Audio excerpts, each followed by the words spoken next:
오늘은 성숙한 신자에게서 발견되는 8번째 특징으로 주를 더욱 사랑함, 하나님을 더욱 사랑함이라고 할 수도 있겠습니다. 이 제목으로 말씀을 전하도록 하겠습니다. 첫째, 신앙이 성숙한 사람은 주 하나님을 더욱 사랑하는 사람입니다. 우리말 속담에 내리사랑은 있어도 치사랑은 없다는 말이 있습니다. 윗사람이 아랫사람을 사랑하는 일은 자연스러운 일이지만 아랫사람이 윗사람을 사랑하기는 어렵다는 말입니다.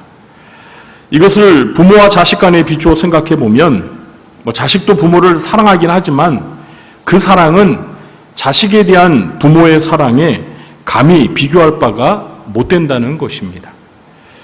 이렇게 부모에 대한 자식의 사랑이 부모의 사랑에 비할 바가 못 되지만 자식이 성장하고 성숙해질수록 부모에 대한 사랑이 더욱 깊어지는 것도 사실입니다.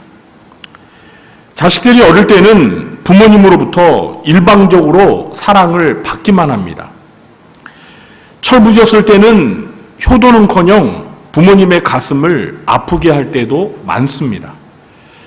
그러다 성인이 되고 결혼하여 부모가 되어 자식을 키우다 보면 그제야 철이 들어 부모님의 심정이 이해가 되면서 부모님의 사랑에 감사하며 비로소 부모님을 가슴 깊이 사랑하게 되고 존경하게 됩니다. 하나님과 하나님의 자녀인 신자들 간의 사랑도 이와 비슷합니다. 하나님께서는 하나밖에 없는 아들 예수 그리스도를 십자가에 못 박혀 희생하도록 내어주면서까지 우리를 사랑해 주셨습니다. 로마서 5장 8절입니다. 우리가 아직 죄인 되었을 때에 그리스도께서 우리를 위하여 죽으심으로 하나님께서 우리에 대한 자기의 사랑을 확증하셨느니라. 요한일서 4장 10절입니다. 사랑은 여기 있으니 우리가 하나님을 사랑한 것이 아니요 하나님이 우리를 사랑하사 우리 죄를 속하기 위하여 화목제물로 그 아들을 보내셨습니다. 죄인이었던 우리는 하나님을 사랑하지 않았습니다.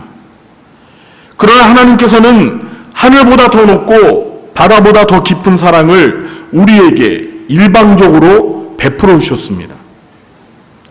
그러나 이렇게 큰 사랑을 받고 하나님의 자녀가 된 우리에게 이제 하나님께서는 하나님을 사랑하도록 요구하시고 명령하십니다.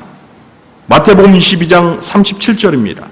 예수께서 이르시되 내 마음을 다하고 목숨을 다하고 뜻을 다하여 주 너의 하나님을 사랑하라. 사랑하는 성도 여러분, 저와 여러분은 이 명령에 순종하여 정말 우리의 마음을 다하고 목숨을 다하고 뜻을 다하여 주 하나님을 사랑하고 계십니까? 아멘을 하고 싶기는 한데 정말 내가 이렇게 목숨이 다하도록 하나님을 사랑하고 있지 못하다는 생각에 확신 있게 답을 못할 것입니다. 주님을 사랑하기는 하는데 마음을 다하고 목숨을 다하고 뜻을 다하기까지 사랑하지 못하는 게 솔직한 우리의 고백입니다. 여기에서 우리가 기억해야 할 중요한 사실이 있습니다. 하나님에 대한 우리의 사랑은 신앙의 성숙과 깊은 관계가 있다는 것입니다. 그렇습니다. 하나님에 대한 사랑은 우리의 신앙의 성숙과 비례합니다.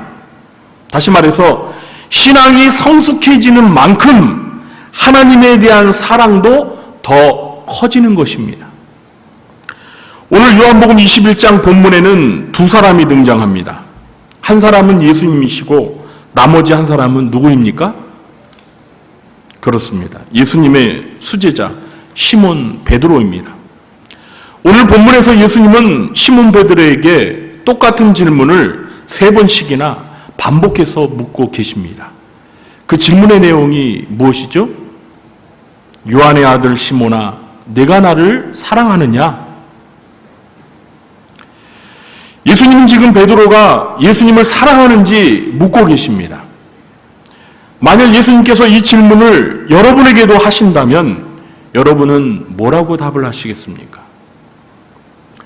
베드로는 예수님의 질문에 어떻게 답을 했죠? 주님, 그러하나이다. 내가 주님을 사랑하는 줄 주님께서 아시나이다.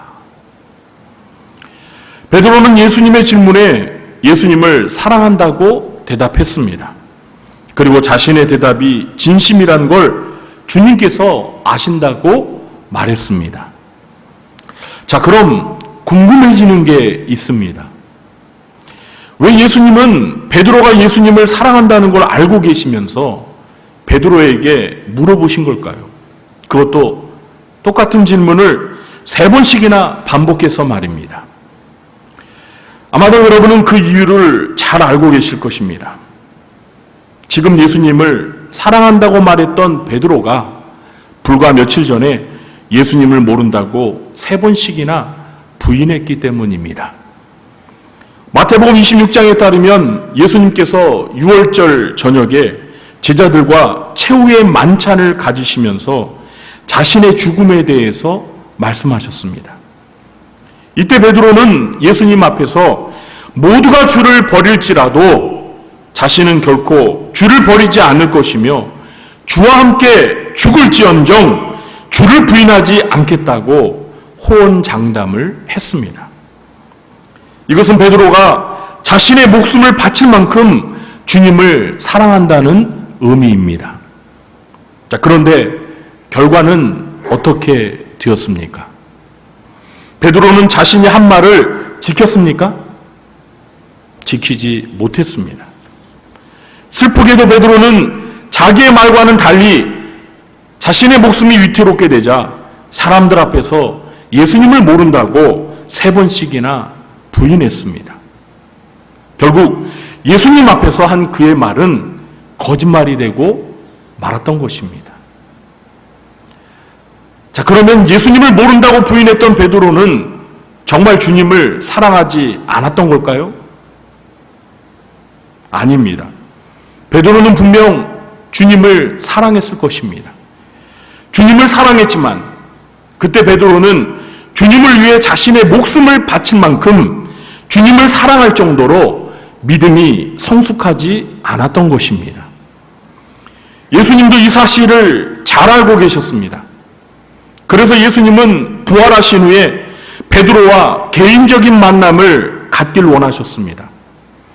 예수님은 시리와 좌절에 빠진 베드로가 예수님에게 진심으로 다시 사랑을 고백할 수 있는 기회를 주시고 싶으셨습니다. 그리고 예수님은 오늘 본문 18절과 19절에서 베드로가 장차 늙어서 믿음이 훨씬 성숙해졌을 때 자신의 죽음을 통해 하나님께 영광을 돌릴 것을 예언적으로 말씀해 주셨습니다. 우리 18절과 19절을 한 목소리로 읽어보도록 하겠습니다. 내가 진실로 진실로 내게 이르노니 네가 젊어서는 스스로 띠뛰고 원하는 곳으로 다녔거니와 늙어서는 내 팔을 벌리리니 남이 내게 띠띠우고 원하지 아니하는 곳으로 데려가리라. 이 말씀을 하심은 베드로가 어떠한 죽음으로 하나님께 영광을 돌릴 것을 가리키심이로라. 네, 거기까지만 읽겠습니다. 내가 젊어서는 스스로 띠뛰고 원하는 곳으로 다녔거니와 늙어서는 내 팔을 벌리리니 남이 내게 띠띠우고 원하지 아니하는 곳으로 데려가리라. 이 말씀을 하심은 베드로가 어떠한 죽음으로 하나님께 영광을 돌릴 것을 가리키심이로라.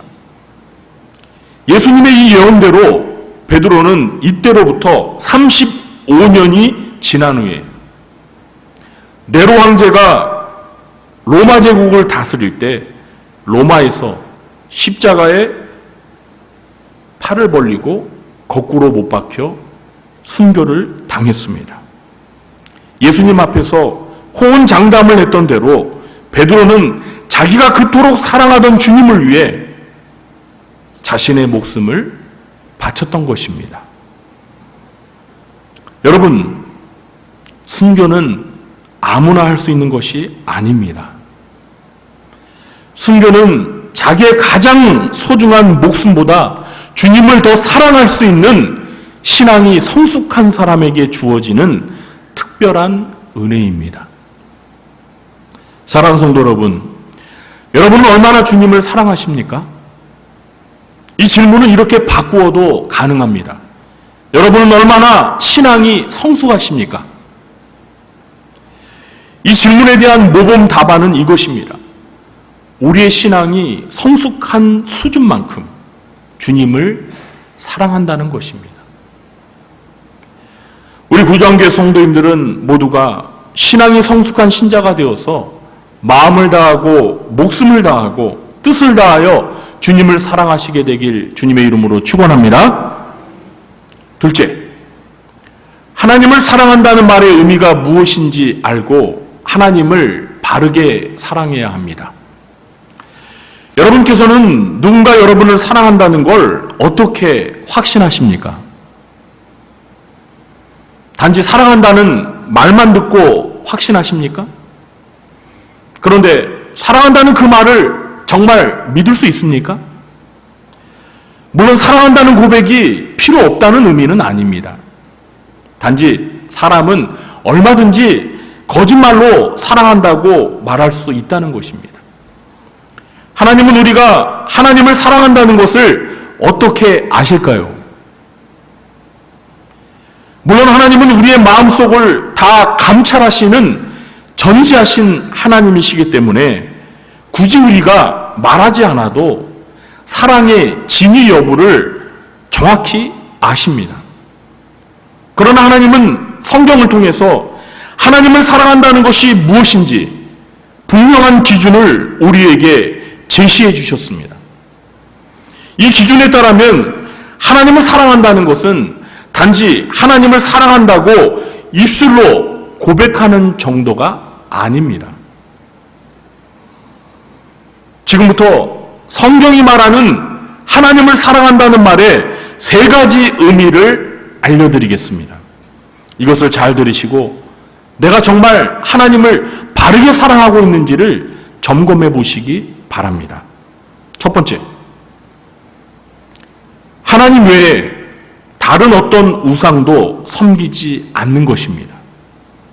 하나님을 사랑한다는 것은 하나님 외에 다른 어떤 우상도 섬기지 않는다는 거예요. 하나님은 십계명 가운데 제1, 2계명에서 다음과 같이 말씀하셨습니다. 너는 나 외에는 다른 신들을 내게 두지 말라. 너를 위하여 새긴 우상을 만들지 말고 또 위로 하늘에 있는 것이나 아래로 땅에 있는 것이나 땅 아래 물속에 있는 것에 어떤 형상도 만들지 말며 그것들에게 절하지 말며 그것들을 섬기지 말라. 나 내 하나님 여호와는 질투하는 하나님인즉 나를 미워하는 자의 죄를 갚되 아버지로부터 아들에게로 3, 4대까지 이르게 하거니와 나를 사랑하고 내 계명을 지키는 자에게는 1000대까지 은혜를 베푸느니라. 아멘. 여러분, 십계명에서 가장 중요한 계명은 제1계명과 2계명입니다. 이 제1계명과 2계명은 서로 긴밀한 계명입니다. 하나님은 우리가 하나님 외에 다른 신들을 두고 우상을 만들어 절하고 섬기는 것을 하나님을 미워하는 죄로 간주하시고 그 죄를 갚으시겠다고 말씀하십니다. 하나님은 질투하시는 하나님이시기 때문에 우리가 다른 우상신을 섬기는 걸 결코 용납하지 않으십니다. 오직 하나님만 섬기고 하나님을 사랑하는 자에게 하나님께서는 1000대까지 은혜를 베푸시겠다고 약속하셨습니다. 여러분, 요즘 에스겔서 큐티 잘하고 계시죠? 이스라엘과 유다가 멸망한 이유가 무엇입니까? 왜 이스라엘과 유다가 멸망했어요? 하나님만 사랑하며 섬겨야 하는데 여호와 하나님만을 믿고 섬겨야 하는데 제1계명과 2계명을 무시하고 이방의 우상신들을 하나님처럼 숭배했기 때문입니다. 그래서 멸망한 것입니다.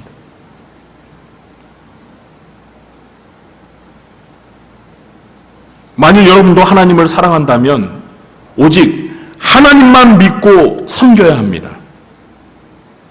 하나님을 섬긴다고 하면서 점이나 사주팔자, 토종비결과 같은 미신과 조상신과 같은 귀신에게 관심을 가지면 그것은 하나님을 사랑하는 것이 아니라 하나님을 미워하는 가증한 죄를 짓는 것입니다.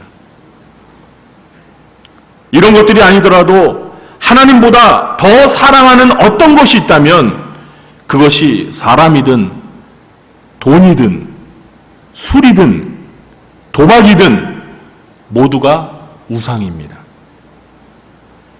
하나님을 사랑하는 신자라면 이런 우상들에는 조금의 관심도 가지지 말아야 합니다. 우리가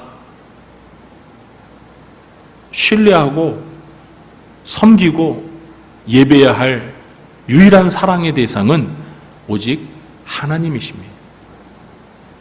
오직 하나님만 믿고 섬기는 것, 그것이 바로 하나님을 사랑하는 것입니다. 두 번째, 하나님이 명령하신 계명들을 지키는 것입니다. 부모님을 사랑한다고 자처하는 자식이 평소에 부모님의 말씀에 순종하지 않고 거역한다면 부모님을 사랑한다는 말은 거짓말입니다. 정말 부모님을 사랑하는 자식이라면 부모님의 말씀에 순종하려고 노력할 것입니다. 하나님을 사랑하는 것도 마찬가지입니다.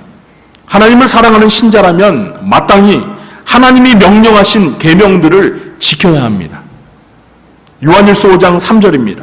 하나님을 사랑하는 것은 이것이니 우리가 그의 계명들을 지키는 것이라. 하나님을 사랑하는 게 뭐라고요? 그의 계명들을 지키는 것이에요. 그런데 만일 하나님을 사랑한다고 하면서 하나님의 계명들을 어긴다면 역시 하나님을 사랑한다는 말은 거짓말입니다. 요한일서 4장 20절, 21절입니다. 누구든지 하나님을 사랑하노라 하고 그 형제를 미워하면 이는 거짓말하는 자니 보는 바 형제를 사랑하지 아니하는 자는 보지 못하는 바 하나님을 사랑할 수 없느니라. 우리가 이 계명을 주께 받았나니 하나님을 사랑하는 자는 또한 그 형제를 사랑할지니라. 하나님은 신자들에게 형제들끼리 서로 사랑하라는 계명을 주셨습니다. 그런데 하나님을 사랑한다고 말하면서 형제를 사랑하지 않고 미워하는 신자가 있다면 그 사람의 말은 거짓말이라는 것입니다. 우리가 하나님을 진정으로 사랑한다면 하나님이 명령하신 이 계명의 말씀들을 지키려고 노력해야 합니다. 하나님의 계명을 지키는 것, 그것이 곧 하나님을 사랑하는 것입니다. 세 번째입니다. 하나님을 사랑한다는 것은 하나님을 위해 헌신한다는 것입니다. 누군가를 사랑하게 되면 그 사랑하는 대상을 위해 기꺼이 자신을 희생하며 헌신을 하게 됩니다. 부모가 자식을, 자식이 부모를, 남편이 아내를, 아내가 남편을 사랑한다면 서로를 위해서 기꺼이 희생을 감수하며 헌신합니다. 사랑하는 대상이 꼭 사람이 아닐 수도 있습니다. 애국심, 애족심, 애사심, 이렇게 나라와 민족과 직장을 사랑해도 헌신할 수 있습니다. 마찬가지로 하나님을 사랑한다는 것은 하나님을 위해 희생과 헌신을 할 수 있다는 것을 의미하는 것입니다. 오늘 본문에서 베드로는 내가 나를 사랑하느냐는 예수님의 질문에 주님 그러하나이다. 내가 주님을 사랑하는 줄 주님께서 아시나이다 라고 주님께 사랑을 고백했습니다. 자, 이때 우리 예수님께서 베드로에게 하신 말씀을 들어보십시오. 내 어린 양을 먹이라. 내 양을 치라. 내 양을 먹이라. 주님을 사랑한다는 베드로에게 예수님은 자신의 어린 양들을 먹이고 치라는 사명을 맡기셨습니다. 이것이 무엇을 의미하는 것입니까? 베드로야, 네가 정말 나를 사랑한다면 나의 어린 양들을 돌보면서 나를 위해서 헌신해 다오. 이렇게 말씀하시는 겁니다. 주님은 우리가 주님을 사랑한다는 고백으로 만족하시지 않으십니다. 주님은 우리가 주님을 사랑한다면 주님을 위해 헌신하는 것으로 그 사랑을 증명하기를 원하십니다. 사랑하는 성도 여러분, 제가 주님을 대신해서 여러분에게 물어보겠습니다. 여러분은 주님을 사랑하십니까? 왜 이렇게 대답이 현찮죠? 지금 저는 여러분에게 마음을 다하고 목숨을 다하고 뜻을 다하여 주님을 사랑하십니까? 이렇게 물어본 거 아니에요. 네, 부담 갖지 마시고 다시 물어보겠습니다. 여러분 주님을 사랑하십니까? 아멘. 자, 그렇다면 주님을 위해서 헌신하고 계십니까? 어떻게 헌신하고 계십니까? 물론 헌신의 방법은 매우 다양할 수 있습니다. 매우 다양할 수 있어요.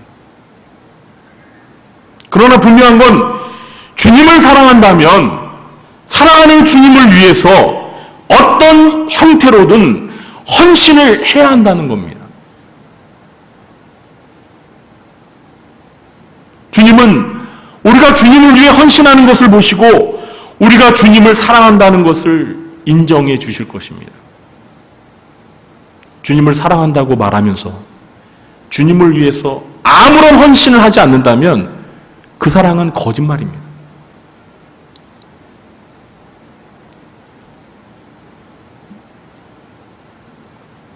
주님을 사랑하면 주님을 위해서 헌신해야 합니다. 성경에서 하나님을 사랑한다는 말은 이렇게 세 가지의 의미를 가지고 있습니다. 그동안 저와 여러분은 어떻게 하나님을 사랑하셨습니까? 성경이 말하는 이 세 가지 의미대로 바르게 하나님을 사랑하셨습니까? 아니면 내 마음대로, 내 생각대로, 내 방식대로 하나님을 사랑한다고 자부했습니까?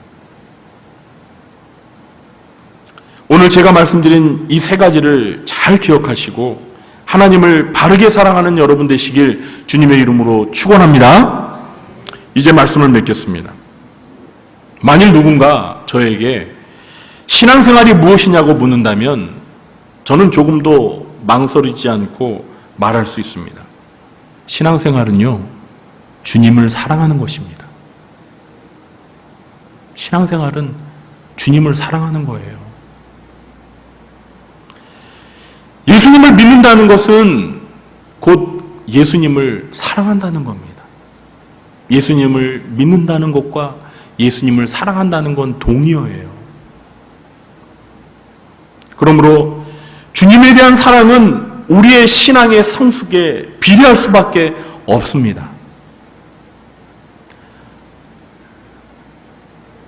우리의 신앙이 미숙하면 그 정도만큼 주님을 사랑하는,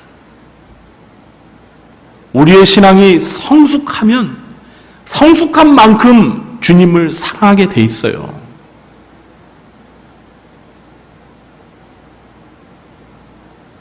신앙이 어린 사람이 신앙이 성숙한 사람보다 주님을 더 많이 사랑할 수는 없어요. 말은 그렇게 할 수 있을지 몰라도 실제 그렇게 안 돼요.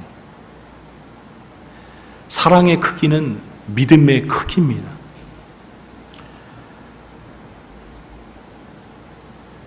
우리가 이전보다 주님을 더욱 사랑한다면 우리의 신앙은 그만큼 더 성숙해진 것입니다. 그러나 그 사랑은 단지 주님을 사랑한다는 고백이 많아진 것을 의미하는 것이 아닙니다. 오직 주님만을 섬기고 주님의 계명을 지키면서 주님을 위해 헌신하는 것을 실천하는 사랑, 그것이 주님을 사랑하는 사랑하는 것입니다. 우리 굴장교회 성도님들 모두가 이렇게 주님을 바르게 사랑하면서 온 마음과 목숨과 뜻을 다해 주님을 사랑하는 성숙한 신자가 되시길 주님의 이름으로 축원합니다.